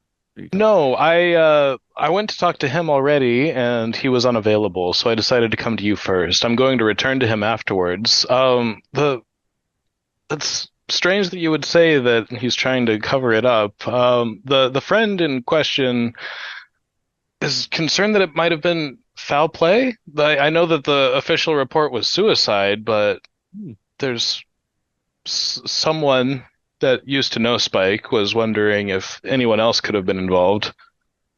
Hmm. So, as a professional, what types of injuries are we dealing with? What was the cause of death? Okay, we are about an hour and three quarters into the game, and you get the first roll. All So this right, is whether we. nice. This is to see if you can convince him that you are basically privy to the info that you're asking for. This is going to be an aura roll because that's the stat that is kind of your interpersonal stat. Go. I'll allow you to use your previous occupation because, as you told him, you are previously someone that is in a medical field. So I will allow that to allow that to ride. So with your different rankings, R is rookie, P is professional, V is veteran. They equate to a +1, +2, and +3. So add the number you've got for your aura plus the modifier for your previous occupation. And this is going to be a challenging roll. So this is going to be a D10. So roll the Okay. D10, add your aura, and then add the 1, 2, or 3 from your occupation. And you're looking for a target number of 9. All right, so it's 2 + 2, and I rolled a 2. It's not quite. You have a choice at this point. You can either spend 1 point of destiny to re-roll, or you can spend 2 points of destiny to automatically succeed. I think I'll Or spend you can one just point since I only need 5 or more.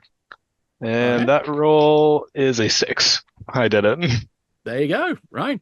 So you go down to a couple of destiny instead. So you've got 2 of your 3 left. Yeah, the guy definitely seems to be eyeing you up to make sure that you kind of on the level. You seem like you know what you're talking about. You're someone in the medical field. I can obviously trust you. You're not Bowman wouldn't have hired someone of such caliber to do some kind of test on me. So no, he kind of takes you by the shoulder and says, "Now come and have a look at this. You can see for yourself. This would blatantly have been a suicide. I can't see anyone being able to replicate the wounds that this man had." And he opens up a door into one of the fridge units and pulls out the tray, of which there is still, thankfully, a bulge on the underneath the sheet, and then pulls back the sheet, not in a particular dramatic fashion, but pulls it back quick enough so that it's not lingering. And the sight before you is not particularly pleasant. The kid's being cleaned up. Obviously, he's been washed down so that there's no blood all over him anymore. But from the cuts on his hands, it looks like he had grabbed hold of what you presume would be glass. In fact, Jacoby would tell you that it was actually a shard of the broken mirror inside the bathroom, which, as he's grabbed this and it's moved in his hands, it sliced up both of his hands as he grabbed it like this, and then used it to not quite commit seppuku, but trying to slice himself open across his belly, and then push his own intestines out through the wound. And the way that Jacoby's kind of poking around the wound, saying it almost looks as though he's been deliberately trying to force his internal organs out through this wound. But the only other time that I've seen something like this was almost like a very botched attempt at doing liposuction. that someone trying to force excess fat out through a cut. Yeah, I could But see where you're coming from with that. This is a terrible, painful way. This is torturous. yeah, and it, There's it was literally massive internal trauma and blood loss is what got the guy in the end. did But I was there a toxicology? Oh, we did a full report. We thought he was high on something because something would put the idea in his head that he had to get out something that was foreign inside him. That was my initial prognosis as well. But everything came back clean. The guy hadn't even had a cigarette in his life, from what we can tell. Hmm. Yeah, terrible. Well, yeah, it's been a while since I've seen a body, and even longer since I've seen one as mutilated as this. But yeah, this is exactly what I was here looking for. So, thank you very much. No, no Oh, worries. I terrible. mean, did you want to see the other one? Yeah, I suppose since I'm here, dove out of a window, correct? Oh yeah, and he pulls back, and in fact, the next tray, so the two brothers side by side, pulls up and again pulls the sheet back, and this one's again pretty horrible. The fact that he went face first into concrete, the face or what's left of the head is just this pulped mass, and then the rest of the body is contorted. It's kind of crumpled in this heap on the floor. And again, no way, obviously didn't survive this, but this was a dive, almost as if he was going off a platform, thinking like diving into a swimming pool. He knew what he was doing. Hmm. Yeah. Has there have there been other teenagers? There's another person that has gone missing recently that I'm also looking for. Anyone that I mean, if you haven't gotten them yet, you might expect another one soon, but someone else from the class, another male. He looks around and is kind of doing a mental note and ticking off the no, no, no, no, no, no, no, no, no. No, no, no other boys. Okay. Well, hopefully that they're still alive.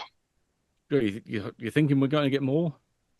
Well, hopefully not. These two definitely look like suicides. It's just strange how uh violent it is, you know? But instead of it's just not the traditional ways. Very, very strange. This is yeah, it's a sad day when the good dice are so young. Yeah. Reaches into his pocket, baklava, and Yeah. gestures with a pastry in your direction. Yes, great. Thank you. Well, yeah, keep up the good work. Thank you very much, Dr. Jacoby. I'll see if the sheriff's ready to speak with me yet. Mhm. Yeah, no worries. I mean, he's a busy man, you know. So, yeah, no worries. And as you presumably head out of the morgue and head out towards the lobby, somewhere echoing in these very long, empty hallways. Maybe it's the sound, maybe it's the something in the back of your mind. Maybe you're hearing things, but you almost hear something that sounds a bit like an old iron lung that just wheezes for a moment and then is gone. Right. Who's next? Who would like to do what? There are various people on mute, so if you I was guys, just going with I'm going with Mackenzie, so Yeah, we can do so that. we do. okay, so you're heading to New City Hall. Right, this lovely, imposing structure that's somewhere between cathedral and mishmash of other architectural styles, with plenty of gargoyles looking down at you, and plenty of Taking stained glass pictures. windows. Clickety click. Yeah, I mean the doors are open, so you're able to head on inside. And in fact, you're pretty much you can arrive as the main doors are opening. So you will be greeted by grab a list of NPCs from here. This is not a place that many people go in games that I run, so this is nice territory for me to revisit. Uh, there is a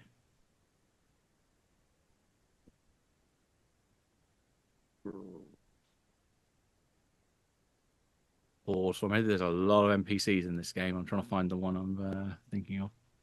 No, it's not her. She's the university.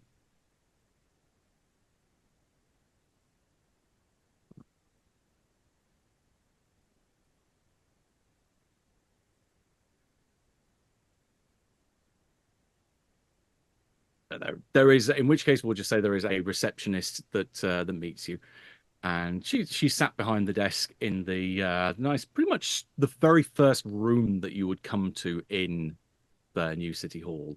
So pretty much the safest room that you could think, because it's got a view straight to the outside world, and dressed in a very nice business suit. It's like, yes, how can I help?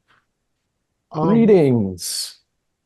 We were just here to see if we could find the previous ownership records of a house on Cherry yeah, Street. Oh, looking for public records. yes. Exactly, yeah. Ah, okay. She gets up from her desk, and you see there is a nameplate, Samantha Meadows, on the nameplate there. Right. If you'd like to follow me, we'll take you down to the records department.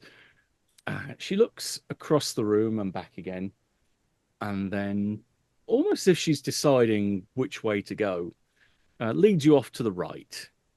And there's a nice corridor that goes down. You see there's doors equidistant going down the hallway, and then the corridor takes a right, so it's heading back towards the front of the building. And then it takes another right, and then it's a long corridor that's about twice the length of what you've come down previously. That should lead you straight across the room that you came in via, but no, there must be some kind of distortion here, or maybe it's going under the lobby, or maybe it's going over the lobby. You can't remember there being some gradient, incline or decline. But she leads you to a room that just is marked records. So, okay, would you like to head in here? We'll have a look through and see if we can find something in here. All right. And Quite a building. oh yes, yes, it's takes a little bit getting used to, but yeah, it's an interesting place to work. Yeah, it was designed by Meryl Swindon. Oh, Uh, you're aware of the history of the place. I'm an architect. Yeah, Oh, right, I see. You don't yeah. fancy picking up the plans and trying to finish the place, eh? Well, I don't know. Might be an interesting little hobby to try and see what she was after. Mhm. Well, I heard the Uh, blueprints are more like red prints now. Yeah, very, very droll, very droll. do the current blueprints exist for the building? Oh, that they would be with Miss Wainwright, the mayor. I believe such records or documents of import like that are kept under very close scrutiny. Ah, that would be interesting to see. But we're looking for the house on Cherry Street. I don't remember the number. Yes, yes. She starts going through the folders and starts kind of flicking through very adeptly, as she's almost like a human computer knowing exactly where to find the information she needs, and then pulls up the file and says, right, here we go. Deeds and registry for all of the houses on Cherry Street. Excellent. Yeah, she lays them out for you. There's nothing that really strikes you as being anything odd about the land registry records. The house was built back in the 60s, so it's only been about two previous owners before the masters moved in. And so they moved in back in the 80s. Before that, you've got a house that the previous owner looks like they've moved from outer state, and then they've just moved back out of the area again after that. And again, the Yeah, original owners. Mhm. it So seems like no string of deaths. No. it seems like our theory about more transmissible spirit was correct. I wonder if we could find anything that could possibly be about like notable insane asylum patients or insane asylum residents. Hmm. Are you asking Samantha? Yeah. Oh, well, we wouldn't have those records here, though. Those are kind of, you're getting into confidential records territory Yeah, there. that's medical stuff. I Yeah, think the you, I think the what is it called? The like limitation is might be 100 years Oh, before I statute of look at limitations. yeah, Yeah. statute of limitations before they don't I want you don't to be able to find out anything about families that have nut jobs in them. That's the technical term. yeah, very, very technical. Yes. Um, hmm. well, I can't think of anything else to look at here. How about you, Mackenzie? No. I mean, unless there's been some more teenage disappearances or deaths we haven't heard about. That could be you'd have to look that up at the, you know, newspaper records. Yeah. Mm. Well, that might be something that you could go have a look down at the Daily Sentinel and have a look at their newspaper morgues. Yeah. That would be definitely more records like that would be there rather than here. How Well, about that? on cue, the door opens and Devin Sinclair walks in, a little bit surprised, and going, "Oh, hello there, Floyd," and then looks Um, towards Samantha. I just came in through the front door and noticed you weren't here, so came down to the archive myself. At which point Samantha nods to him and says, "Oh, hello, Devlin. Yes, nice to see you again." Said no one, well, however. we're actually, I think, finished. Um, we couldn't find anything of any significance. What do you have birth records, death records here though? Oh, of course. Yeah, I mean, this is public records after all. Not in this room though. We'll have to go a little bit further into the building to get to those records. I'm wondering if statistically we could find out how many people have died or disappeared. It's probably more newspaper than it is here. Well, Maybe I don't know. hopefully no disappearances in the lake. Well, Devin at that Um, point, kind of, you just see him go, kind of breathe in and then just hold his breath as he's not talking around Samantha.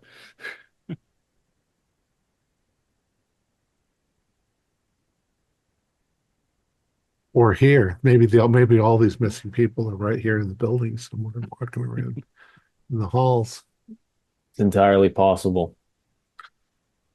Well, unless Well, you have something else. Miss, we know Devlin, so if you want to go back to the front office, Yeah, she nods. So you can find. Are you happy finding your way back out from here? I think we got it. Okay. Right, left, left, right, right, left, left, right, left, right, right, right, right, right, left. Yeah, You we got got it. You've been here before, haven't you? And she promptly smiles and then starts walking back down the corridor that you came down, and then probably takes a right, whereas you're fairly sure she took a left to come down here. But leaves you with the two of you and Devin there.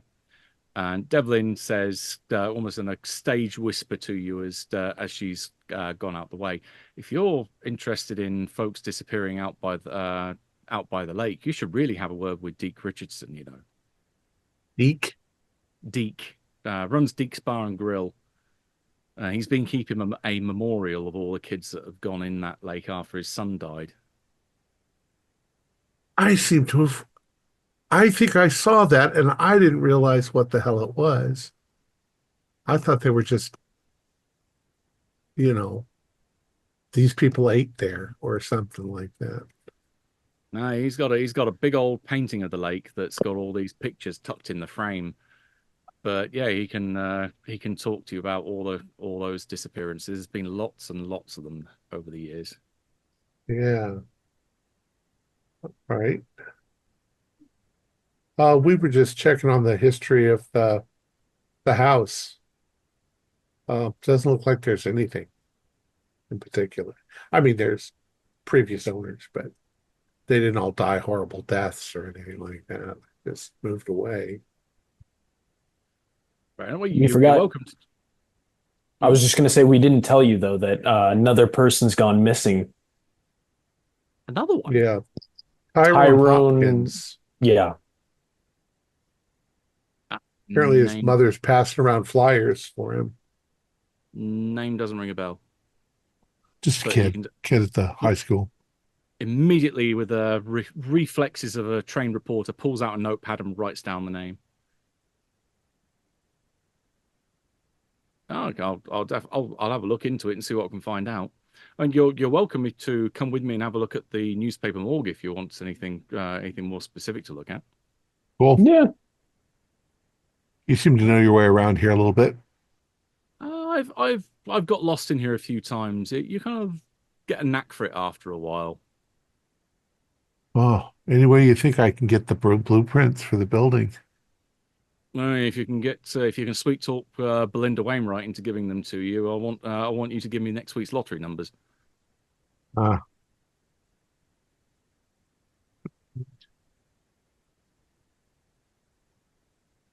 all right, let's go to the newspaper. Yep, we'll leave you heading off to the newspaper morgue. We've got a few minutes. We'll skip over to David and Adam. Were you heading in the same direction, or were you heading in separate directions? We're sticking together to interview Elena if things work out. Gotcha. Hopefully we won't explode our bladders with all the coffee we're going to drink waiting for her to show up. But Okay, so you're waiting for probably about an hour or so. Um, Teenagers are not renowned for getting up early, yeah, but yeah, after about an hour of waiting around at the probably the Bell Lock Diner, which is the place that was recommended, the same 50s recreation diner. There's a girl that comes through the front door, looking a little bleary-eyed and a little bit unstable on her feet, but kind of locks eyes with the two of you and then walks over towards you somewhat hesitantly and somewhat shakily says, "My my tutor, Mr. Irving, said that Mhm. I was to. Oh, you're the group. Well, we're two Yeah, of them. Please have a that's seat. Oh, Would you like some coffee to help wake you up? yeah. I had my parents gave me some fairly strong sedative last night. Of course they did. Yeah. Yeah, it's still a little bit Yeah, you got need you hold of me. yeah, we'll get a fresh pot. We'll sort of weigh the waitress down to get out like a big chunk. Yeah, Did you eat breakfast? I wouldn't say no to at least maybe just some toast or something. Well, I hear the key lime pie here is good. You want to try that? Damn fine pie here. Yeah. Yes, that's what I've heard.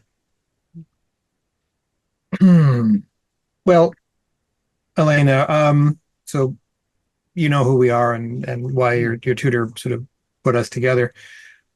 Is there we'd like to hear from the horse's mouth what you saw, and then we might have some more questions for you. Yeah. Oh, it's to be fair, it's nice to actually have someone that is actually willing to believe me. I mean, my parents are so close-minded. They're just shutting me down, saying this is all in my head. And or what any time I just shut my eyes, I can just still see that guy stood there looking at me through that window.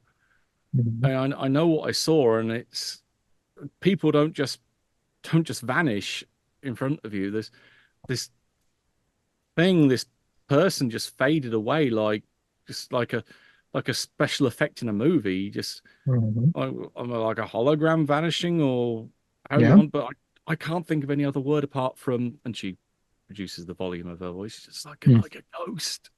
Yeah.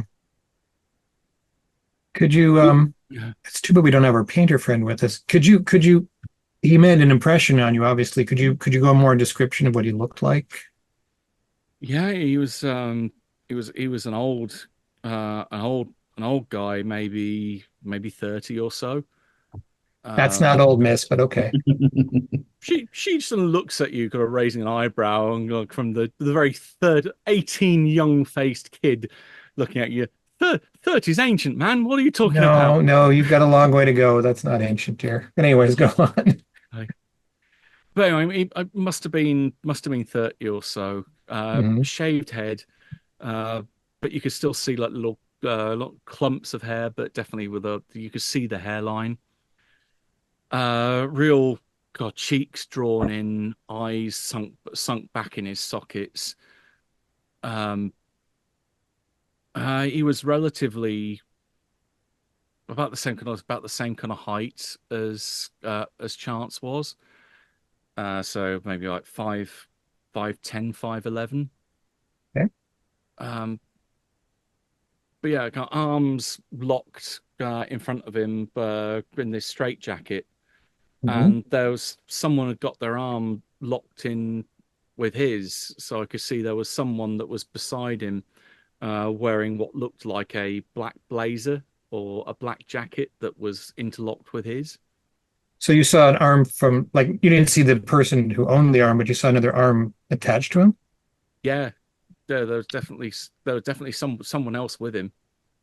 Just stood in the shadows. I just didn't see. I couldn't see through the like around the corner of Oh, so the there was a window third frame. person. Okay.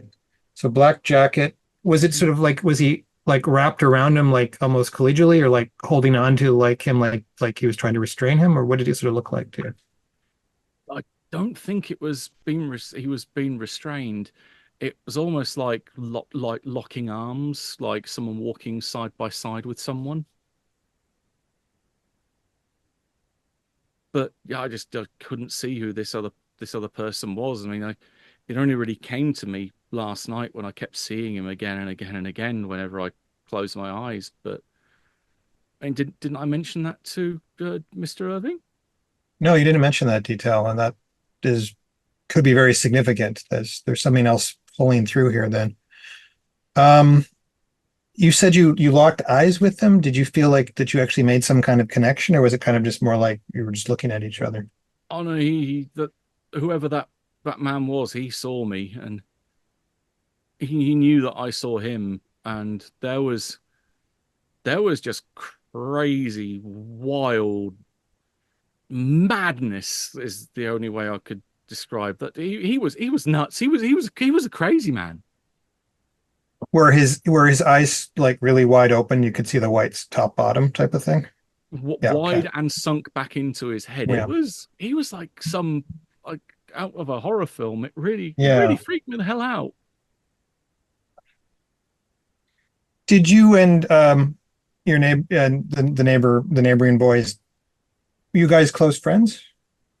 Yeah, we've been we've been friends ever since we were kids. We've grown up next door to each other. I mean, Um, nothing nothing kind of no, no, romantic no. between No, of us, course but not. Just yeah, you grow up with next door neighbors, you know each other. yeah. Did this is going to be out of the blue, but did you know someone named Tyrone? What was his last name, Adam? Do you remember? Yeah, Tyrone Hopkins. Did you know someone named Tyrone Hopkins? Does that name ring a bell? She just goes very kind of stone faced, very suddenly. Yeah. What do you want to know about him? He's Here missed. he's missing, and it might relate to what you and the two boys went through. So if you know something about Tyrone, it would be good for you to tell us. We're not the police, so if it's something regular, it's okay. We're not going to rat you out. We're trying to help. Yay! We will kind of build up to a little climax here. Give me a aura roll. Uh, This is going to be based on anything that you think would be relevant to persuasion. So something hold that you on. would be able to use to convince people. Um, I'm going to say this is going to be very hard though. So this is going to be a D6 because this is not Ooh, something she wants to talk about. right. I'm gonna get Adam, are you better at this than me? Yes, actually, I am. I'd like to say a little something else. I also want to tell her, um, we've seen ghosts as well. I've seen them. I've seen it myself. I saw one that disappeared in the same way that you say that you saw. It was a different ghost, the one that I saw, but I believe you 100%. And all we want to do is get to the bottom of this. We want to find out what's happening. We want to find out what killed your friends and make sure that nobody else has to go through that. Yeah, you can see that she's not blinking as she's looking at you, and there's this slight shake all throughout her. She is not happy. Okay. Right, so you can give me aura, and then plus anything that I think your law student would apply here. Yeah, I got a +2, so I've got an aura of 4 and a +2, so I'm 6. God, you're a charisma god. Oh, yeah, I'm a charisma god. Yeah. So you want me to roll a d6? Correct. Your target number is 9. It's always 9 unless specified. All right, so I need a 3 or higher. Mm-hmm. I got a 3 exactly, so that's a 9. There you go. Right. Yeah, you can see she starts to crack a little bit, and there is evidently tears start well up in her eyes, and a couple of them start streaking down. Says, we didn't mean to hurt him. And at that point, there's this god-awful smell that suddenly comes, kind of permeates the booth where you are. And this figure walks past you that's maybe coming in from somewhere else inside the diner. You've not seen this guy before, but by God, you think you'd be able to know the smell if it came upon you. He probably hasn't taken a bath since it last rained, but this homeless guy comes towards you with this ragged dreadlocks, these 2 piercing eyes, one green and one blue. The blue one just goes round and round and round, while the green one fixes and stares at you. And he reaches out this kind of clawed and dirty hand and just says, "Have you got an apple?" And we'll leave it there for the moment. It's Mad Eye Moody. Yeah, he's mad, all right. Oh, man. Crazy Lander. Our players included Max Meltzer, Kaylin McDowell, Justin Bumgardner, Troy Lehman, and myself, with Matthew Sanderson as the game master. We have a Discord server where you can chat with other members. You can set up private games. You can learn the finer arts of gameplay and game mastering. We provide audio-only versions of our shows free for you to download from Spotify, Podbean, or iTunes. Support for the show is provided by our patrons who are listed in the closing credits. If you'd like to show us your appreciation, please visit our Patreon page listed in the description, or you can use the thanks button just below the screen. Like, share, and subscribe to our channel, and punch the bell icon for updates on our latest shows, and leave us some comments. We enjoy reading them and answer any questions you might have. This is Thom Raley, together with all the members of our gaming club, inviting you to journey with us once again into the darkness for another adventure into the strange and twisted world of Heaven and Earth role-playing game. Until next time, good luck, good gaming.